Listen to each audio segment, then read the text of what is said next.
The glass shattered before anyone could stop it. Not a wine glass. Not a decorative piece. The entire 12-foot ice sculpture centerpiece, a swan commission for 4 million won, cracked straight down the middle and collapsed onto the main banquet table 47 minutes before the most powerful people in South Korea were scheduled to walk through those doors. Every staff member froze. I didn't. Get it off the table. Reroute the floral arrangement from the east wing to cover the gap. Tell Chef Minjun to push the appetizer display forward 18 inches and light the pillar candles now. Not at 7. I was already moving before the last word left my mouth. We have 44 minutes. Move. My name is Folake Adeyemi. I am 28 years old. My mother is Yoruba, from Lagos. My father was Korean, from Incheon. I was born between two worlds and have spent my entire life being too much of one thing and not enough of another. In Lagos, they called me the quiet one. In Incheon, they called me the foreign girl. In Seoul, where I have worked for 3 years coordinating the most prestigious events in the country, they call me nothing at all. Because people like me are not supposed to have names at events like this. We're supposed to have headsets and clipboards and the good sense to stay out of the photographs. I was good at disappearing. I had been practicing my whole life. By the time the first guests arrived, the table looked intentional. The florals were perfect. The candles were lit. Nobody knew about the swan. Nobody ever knows what I fix.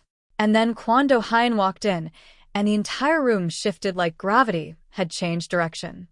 I had coordinated his foundation's annual gala for 3 consecutive years. I knew his file. 34 years old. CEO of Kwon Empire Holdings. Net worth that made journalists run out of adjectives. Never photographed smiling. Never seen at his own events for longer than 90 minutes.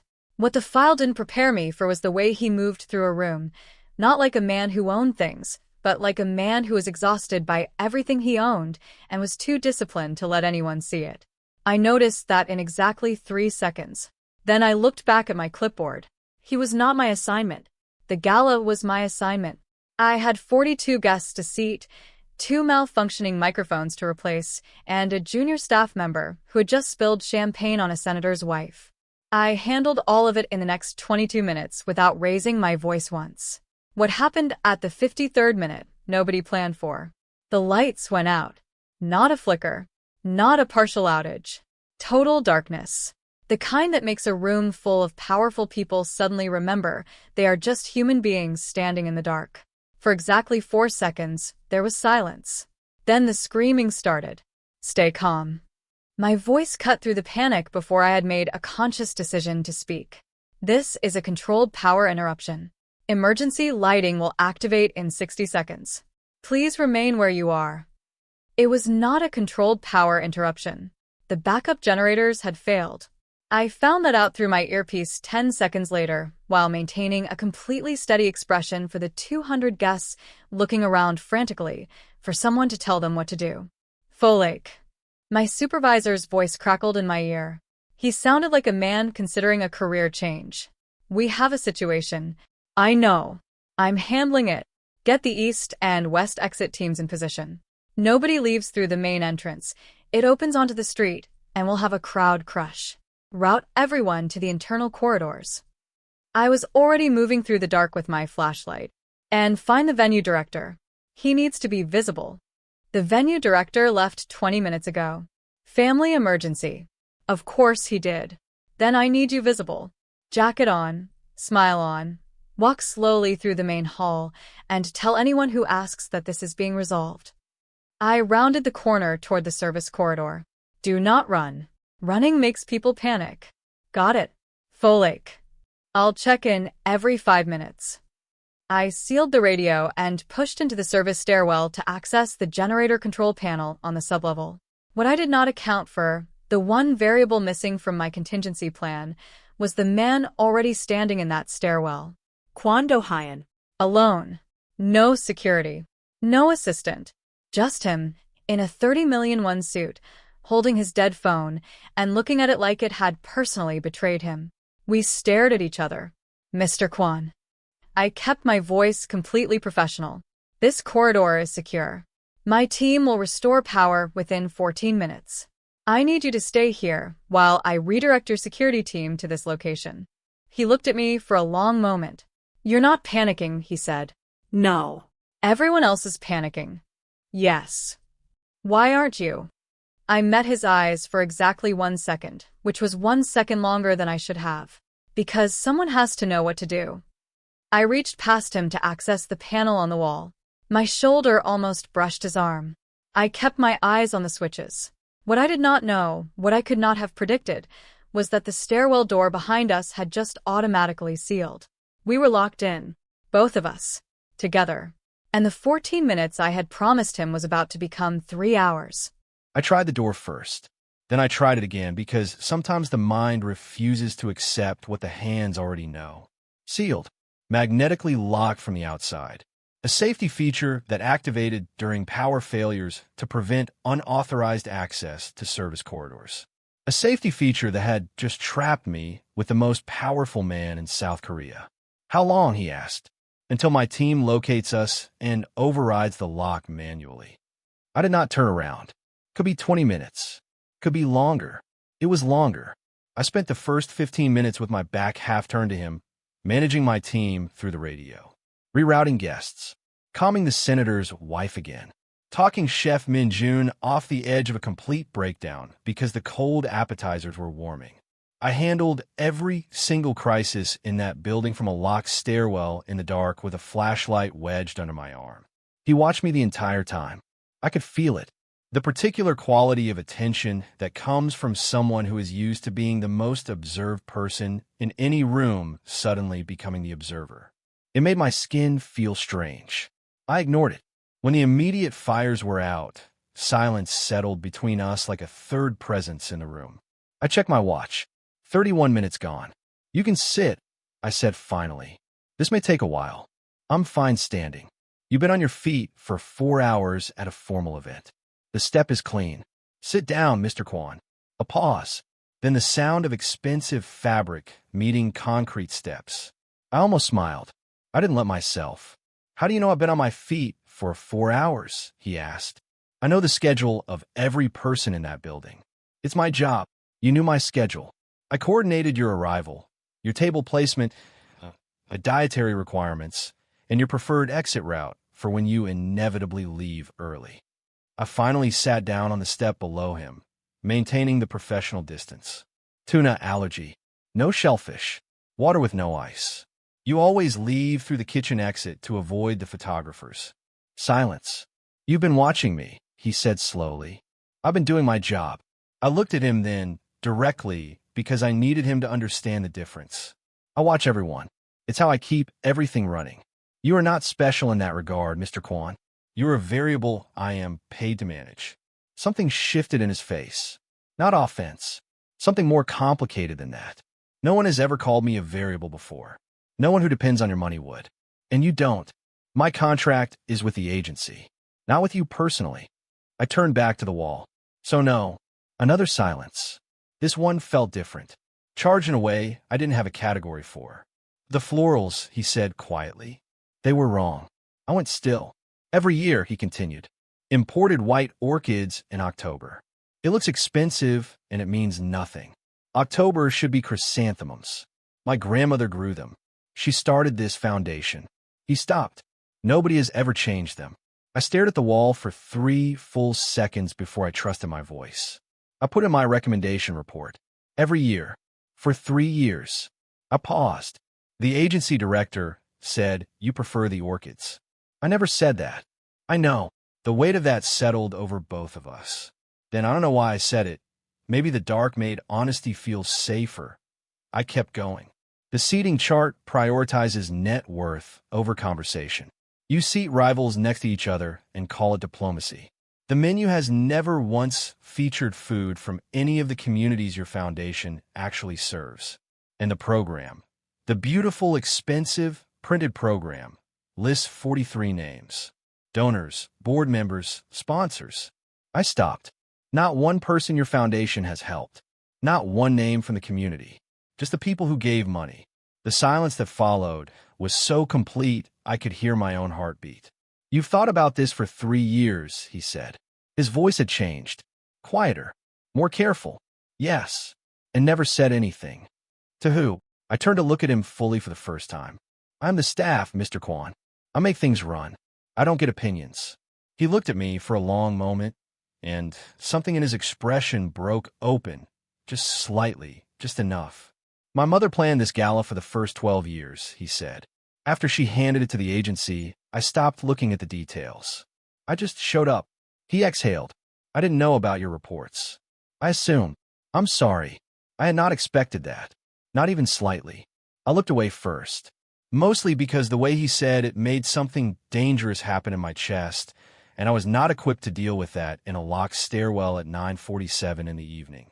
The power should be restored within the hour, I said. Back to professional. Back to safe. Folake. It was the first time he had said my name. He said it carefully, like he was learning the shape of it. How long have you been making yourself small so other people feel comfortable? My throat tightened, and before I could construct a single professional, appropriate, safe response, the radio crackled. Folake. My supervisor's voice. Tight. Urgent. We have a problem. A big one. I pressed the button. Go ahead. Someone leaked to the press that Kwon Dohyun is missing from his own gala. There are cameras outside. 40, maybe 50 reporters. And he stopped. Folake, his mother is here. She just arrived, and she's asking for the event coordinator by name. My blood ran cold, because Kwon Dohyun's mother did not know my name, which meant someone had told her, specifically, deliberately. And in that moment, locked in a stairwell with a man I was not supposed to matter to, I understood that something had already been set in motion, something I had not planned for, could not fix with a clipboard, and was completely, terrifyingly out of my control. The door unlocked 12 minutes later. Dohyun's security team flooded in first, surrounding him with the efficiency of people who had been rehearsing this moment in their nightmares.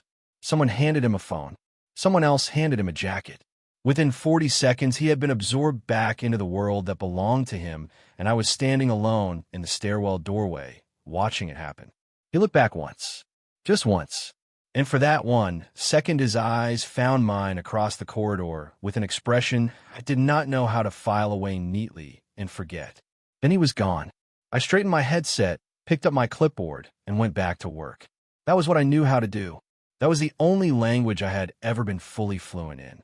By midnight, the guests were gone, the vendors were packing down, and my team was doing final checks. My supervisor appeared at my elbow, looking like a man who had aged 7 years in one evening and wanted to discuss it extensively.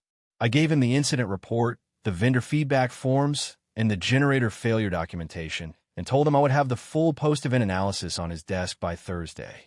He nodded and said, "Good work tonight, Folake." It was the nicest thing he had said to me in 3 years. I walked to the subway alone at 12:43 in the morning and did not let myself think about the stairwell until I was sitting down and the doors had closed and there was nowhere left to go. Then I let myself think about it, just for 1 minute. I see you. He hadn't actually said those words, but he had looked at me like they were true, and somehow that was worse. Because men like Kwon Dohyun did not retain women like me past the moment the lights came back on. That was not pessimism. That was 3 years of empirical evidence dressed up as a feeling. I put my headphones in. I went home. I slept. My phone rang at 7:14 the next morning. Unknown number. I almost didn't answer. I answered. The chrysanthemums. His voice. Unmistakable. Low and certain, like a man who had been awake for hours. I want them next year. And the seating chart. And the program. A pause. I want all of it done the way you described. I want to meet this week to discuss it. I sat up in bed. Mr. Kwon Dohyun. Mr. Kwon. I was not ready to give him that. I'm a coordinator, not a consultant. You need to go through the agency to formally. I'm not calling the agency. I'm calling you. Another pause. Deliberate. You have been fixing my events for 3 years without credit or acknowledgement. I would like to correct that. Dinner. Thursday. I'll send the address. He hung up. I stared at my phone for a long time. I told myself it was professional. A client recognizing good work. Nothing more complicated than that. I told myself this with great conviction while choosing 3 different outfits for a business dinner before settling on something sensible and dark and completely appropriate. Thursday never happened. On Wednesday afternoon, my agency director called me into his office with the particular energy of a man delivering news he had already made peace with. I had been reassigned. Effective immediately, I was off all Kwon Foundation affiliated events. No explanation in writing. Reassigned to corporate conference work, smaller clients, smaller venues, a significant step backward in every measurable way. Is there a performance issue I should know about? I asked. He wouldn't meet my eyes. It's just a restructuring, Folake. It was not a restructuring. I knew it. He knew it. We both sat with that knowledge in silence for a moment, and then I stood up, thanked him for his time, and walked out. In the elevator, I pulled out my phone and did something I had never done in 3 years of professional restraint. I called Dohyun back. He answered on the second ring. Someone contacted my agency. I said, no greeting, no preamble.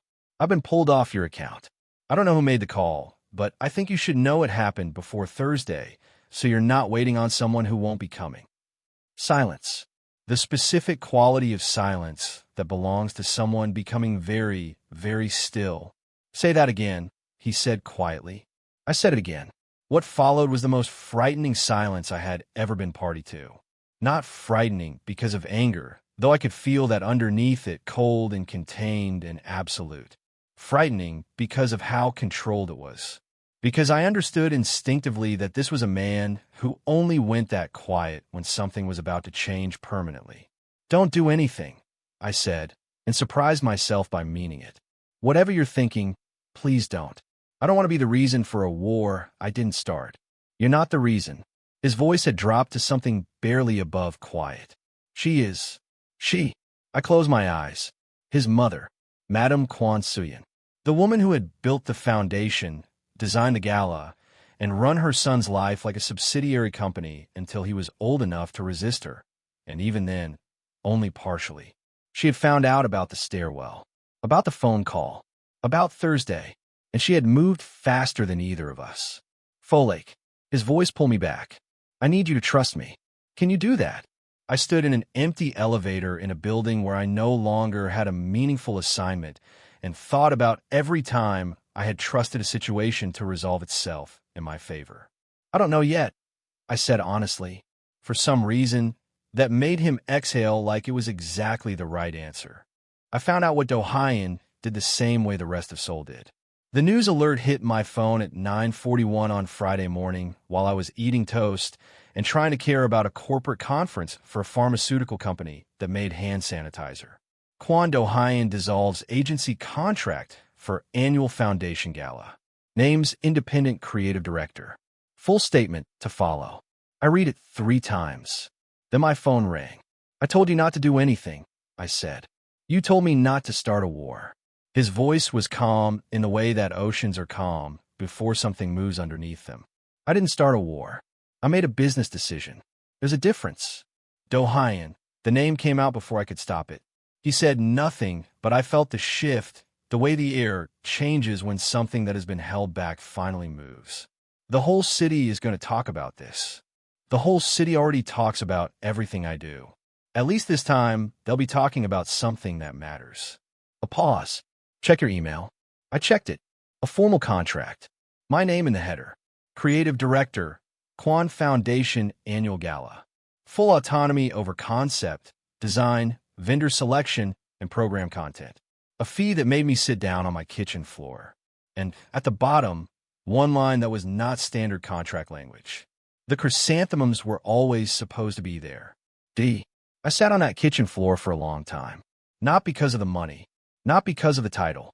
Because for 3 years, I had written reports that disappeared into silence. And here was someone who had gone back, found them, read every single one, and then burned down a business relationship to act on them. Nobody had ever done anything like that for work I had done. Nobody had ever done anything like that for me. I signed the contract. Then I called him. Your mother's going to make this very difficult, I said. My mother makes everything difficult. I've been managing that since I was 9. A beat. Are you in? I'm in. What I was not prepared for was Madame Kwon Dohyun appearing in my apartment building the following Tuesday morning like a woman who had never once in her life been told that showing up unannounced was inappropriate. She was smaller than I expected, sharply dressed, eyes that missed nothing and forgave less. She looked at me the way people look at things they are deciding the value of. "You're not what I imagined," she said. "I rarely am," I said. "Would you like to come in?" She came in. She sat down. She did not accept the tea I offered, and I respected that, because it meant she intended to be brief. "My son is not a sentimental man," she said. "Whatever happened in that stairwell, he has constructed a meaning around it that may not survive contact with real life. I'm not asking you to disappear. I'm asking you to be honest with yourself about what this is." I looked at her for a long moment. "With respect, Madame Kwon," I said quietly, "I've been honest with myself every single day of my life. About what I am, where I come from, what rooms I'm allowed to take up space in, and what rooms I'm expected to service and leave. I kept my voice even. I'm not confused about what this is. The question you should be asking is whether you are willing to let your son decide that for himself." Silence. She studied me with an expression I couldn't fully read. Then she stood, straightened her jacket, and walked to the door. She stopped with her hand on the frame. "The chrysanthemums," she said, without turning around. "My mother grew them too." Then she left. I stood in my hallway and understood that was not a surrender, but it was a door left slightly open. And sometimes that is enough to begin. The gala happened 11 months later. Seasonal chrysanthemums, white and gold, filled every table. The seating chart was warm and deliberate.